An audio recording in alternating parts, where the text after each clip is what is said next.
higher interest rates have historically caused bad years in the stock market, right? Well, that's not necessarily the case, and we're going to dig into some of the facts and some of the fiction on today's episode of Friends Talk Financial Planning. Hi, I'm John Shear, and I run a fee-only financial planning practice in Middleton, Wisconsin. And I'm Bridget Sullivan-Ramel. I've got a fee-only financial planning practice in Chicago, Illinois. And hey, John, we're trying to get to 1,000 subscribers and higher. And our viewers can help us out by hitting subscribe. And it helps up more people find us. All right, John. So I am really interested in this data. I love it when you bring up data. And this interest rate versus returns. One of the things I think we really like on this show is when things are counterintuitive, because we think in general, high interest rates hurt returns. What are your thoughts?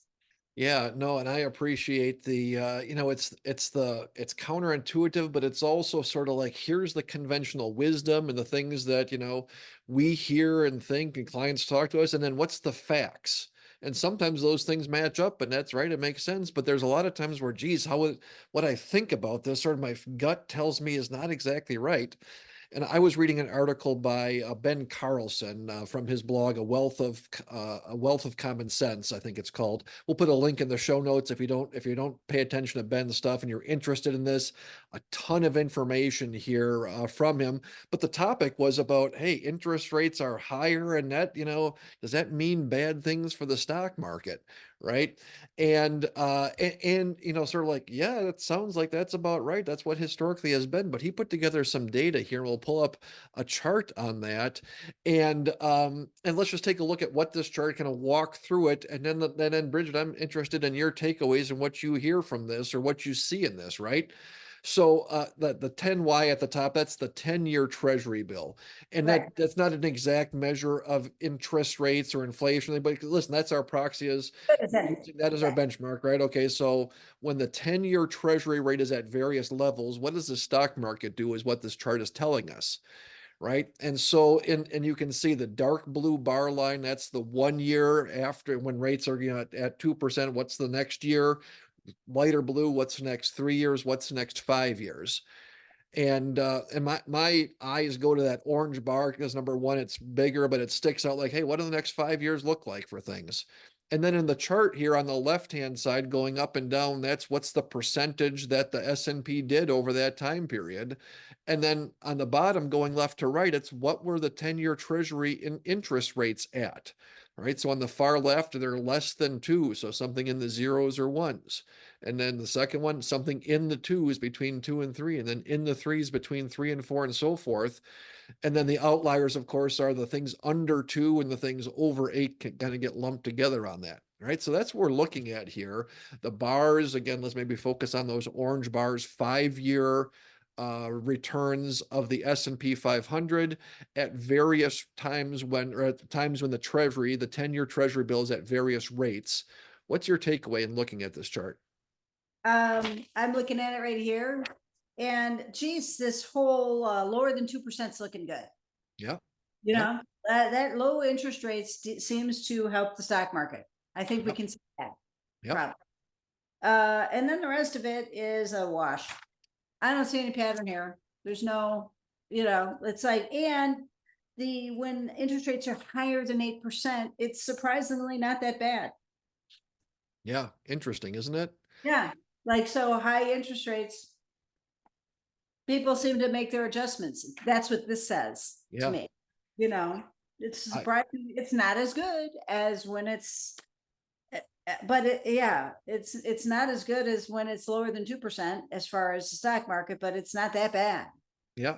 Yeah. Presumably, then you're not just getting the stock market returns, but you're taking advantage of some of those bond returns that are going to be higher. Right. Yeah, as you think about a balanced portfolio, better returns. So isn't it interesting, as really clear, of course, that really super low interest rates, stocks have done better, right? Yeah. But the number 2 place is not then at the 2% level, right? Or in the 3% or in the 4%. The number 2 place for stocks longer term is in that 6% range. Yeah. And the number 3 place is in the 4% range. and then the 5%, right? So that 4 to 7 range. So number one is under 2. Hey, we're rooting for interest rates to be super duper low. And if they're not super duper low, we want them in the middle at 4 to 6%, 4 to 7%, right? Isn't that interesting?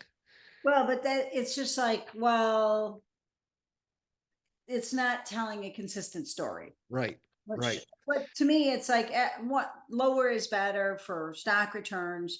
But I don't know. This 8%, like again, that's not that bad considering you're probably making some interest on top of that. right. Well, and look at where we are today with treasuries and bond rates in general. Right? We can all remember 2 or 3, 4 years ago when CDs, right, or the 5 and 10 year treasuries were paying 2%. Right? We're not getting any interest, and that's been that way for a long time previous to that, right? Where the sort of common complaint of retirees, the people living on a fixed income, right? That sort of thing is, where do you get interest? Bonds are CDs are paying to you're not getting anything. Right? What are we at today? We've got several episodes on I bonds and bond ladders, and now we're talking in the 4, 5, 6% range, right? That sort of thing for hey, we're actually getting interest on that fixed income side of things.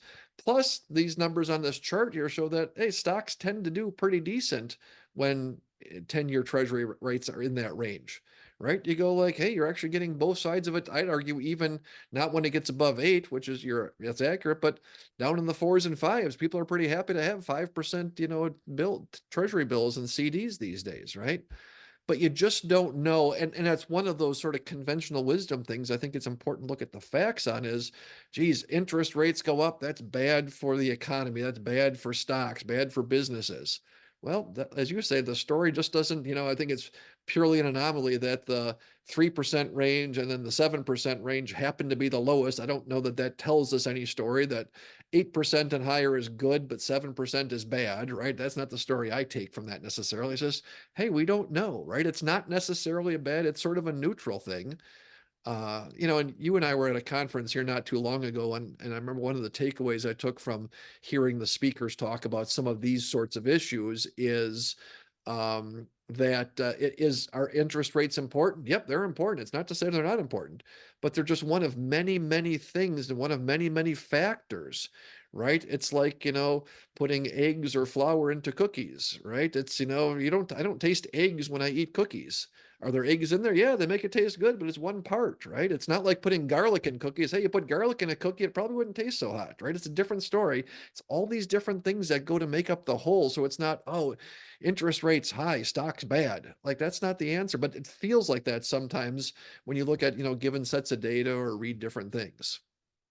Yeah, I just totally agree. And I found that, yeah, people's idea is the stock market is bad if the interest rates are high. And that's just not the case.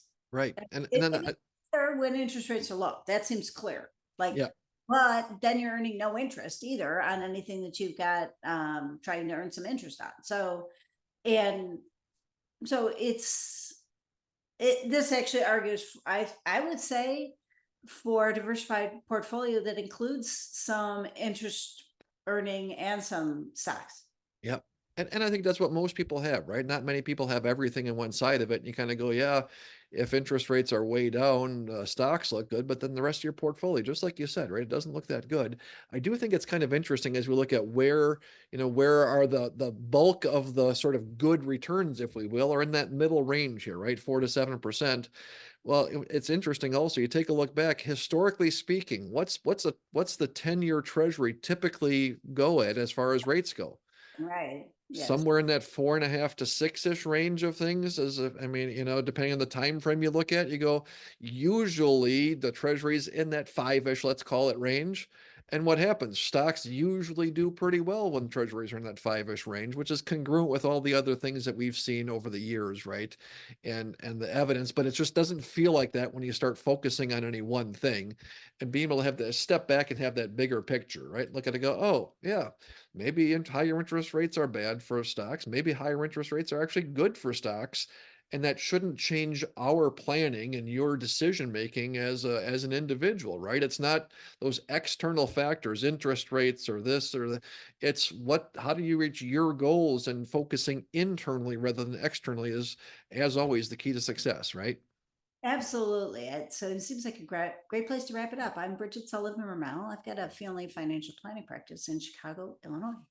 And I'm John Shear. I've got a fee only financial planning practice in Middleton, Wisconsin. And both Bridget and I are taking on new clients. We'd love to hear from you.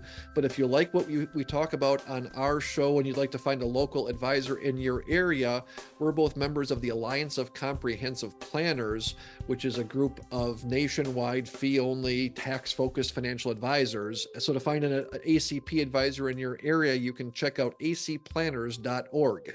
And don't forget to subscribe.